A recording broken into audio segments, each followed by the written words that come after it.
Ah, funny. Get ready to have your stockings completely stuffed, all my fellow and future outlaws. This is his card game First Humanity, and I'm the NAKK Double G. Here with that recap of that little show called Duel Monsters. Did you know that Merrick's actually working as Secret Santa at your nearby mall right now? I hear he wants a hug. So if you enjoyed, don't forget that sub, that bell, that like. Become a member of the channel if you want to support me more. Become a member of the Patreon if you want some free stuff from me. I got a lot. And leave a comment telling me if you're just as disappointed as I am that half this episode was spent with the characters just talking shit and not actually dueling. I mean, at least give me my flashbacks. Isn't it obvious I have Stockholm Syndrome by now? Merrick and Joey are headed to the top of the tower at Mach 3. I guess somehow they survived the crash at the end of the last episode. I hope you're prepared to be swallowed up.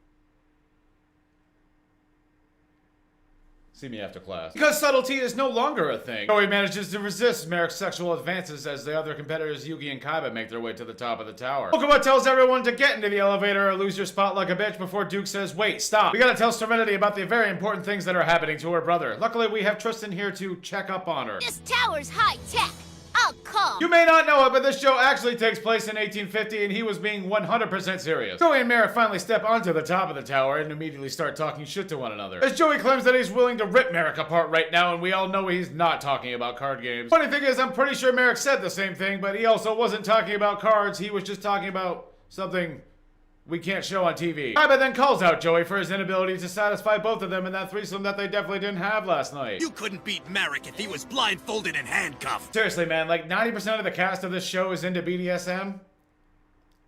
I mean, I don't hate it. Joey claims that he's beaten Merrick's god card once before, and to save his best friend and not his lover at all, he's gonna do it again. If memory serves me, that Egyptian god card knocked you out cold. Excuse me, my bullshit detector is going off as I distinctly remember this. This lightning storm is a freak act of nature and nothing more. So what was it, bitch? Was it raw, or was it actually a freak act of nature that had nothing to do with your equipment? You're gonna have to consider these things when you become a politician and decide to scam your constituents. Kaiba says that his computer is the only thing that has deciphered all of Ra's hidden secrets and abilities. Only he has a chance to defeat Merrick's great creature, and after he defeats Yugi in the semifinals, he'll be able to claim all three for himself before the end of this tournament. I don't have the heart to tell him how wrong that's all going to be. Joey says, big deal, so your little computer figured it all out, something that definitely won't be the last sentence ever uttered by the human race, before the rest of the gang finally make their way to the top of the duel tower for this exciting duel that isn't happening yet. Thanks to Kaiba's constant shit-talking, Yugi goes into cocky pharaoh mode, saying that you're gonna have to get past me to make it to the finals. I don't care if you jump off the tower, I'll just let it happen this time, bitch. Tristan then does his best impression of literally anyone who just walked into the family dining room during Christmas dinner. Something wrong?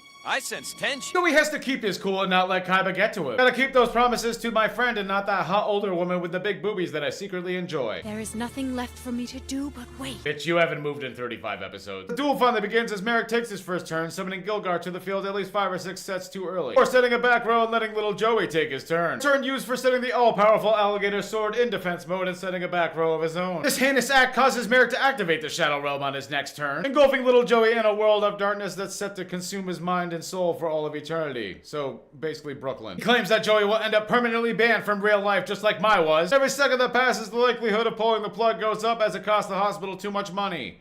Why did he even wait a turn? Merrick then reads off the latest chapter in P. Diddy's manifesto. Can you hear those screams? The weaker she gets, the stronger my powers grow. Despite Tristan and Duke just ready to step in and beat Merrick's ass, Joey assures them both that he has to do this himself to save Mai and clap those cheeks. I mean, keep his promise. Unfortunately, Mother Yugi overhears the flashback that of course that we had to go into, arguing with his spirit self that Joey taking on this risk is just far too much. Because this really is Father Yugi yelling at his wife about his son getting potentially injured in a combat sport. Father Pharaoh tells Yugi that we must honor our word by letting him duel alone. We can't! Oh my god, Mother Yugi, it's just a duel to the death. What's the big deal? Yes, as the level of teenage angst inside Merrick grows stronger, so does the pain inflicted inside his duel. AKA, he's just gonna give Joey the same kind of pleasure that he planned on giving him before he rejected his advances. Are you here to talk or are you here to duel? Oh wait, I've been saying the same thing almost every episode. You just kinda have to accept the fact that no one here actually likes playing card games. Without warning, a strange purple energy stream appears, attaching the monsters to the combatants on the field. This causes them to feel the same levels of devastating pain that the monsters do when they're on the field being destroyed or attacked in some way. Is that like the equivalent of some shadow umbilical cord? I don't like have to feed them too like some weird otherworld parasite, do I?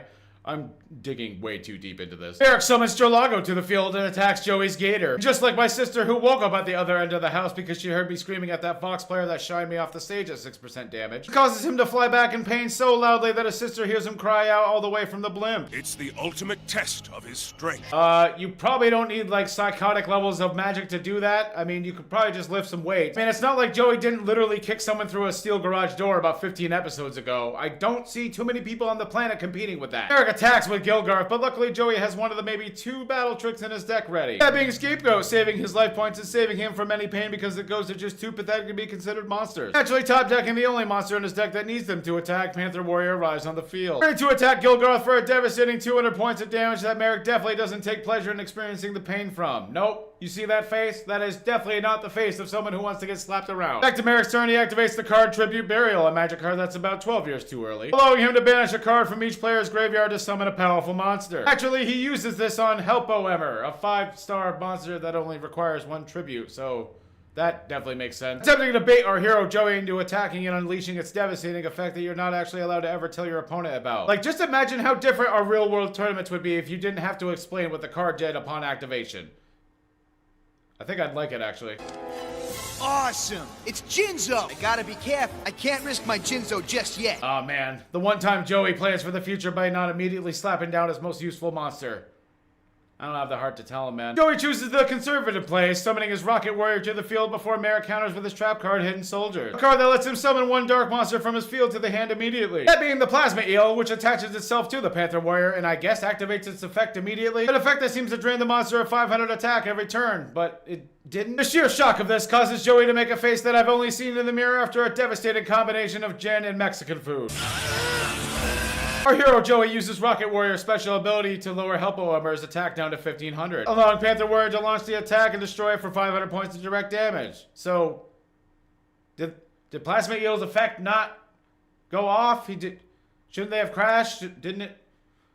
It was just literally for maximum pain, wasn't it? Merrick thanks Joey for destroying his monster, as it will now reside in his graveyard and remove 1 random card from his hand each turn. Snatching up Jinzo from his hand immediately because of course the plot can't allow Joey to ever think planning for the future is a good idea. The episode ends with Merrick laughing, so situation normal. Well, that's it for this week's episode. I want to thank you all for watching, and of course a shout out to all my channel members and patrons. If you're as disappointed as me that Helpo Emmer's extra hand is basically like a spiritual parasite instead of, you know, like a cool extra 3rd hand that lets you grab more food at the buffet every trip you take, let me know in the comments below, because that was the first thing I thought about. This is Man from Earth with all the girth, ladies and gentlemen. Have a Merry Christmas. Be the character you know you're worth. You thought you could take over my job? Not so easy, is it? Mwah. He will be. Tristan then does his best impression. Similarly,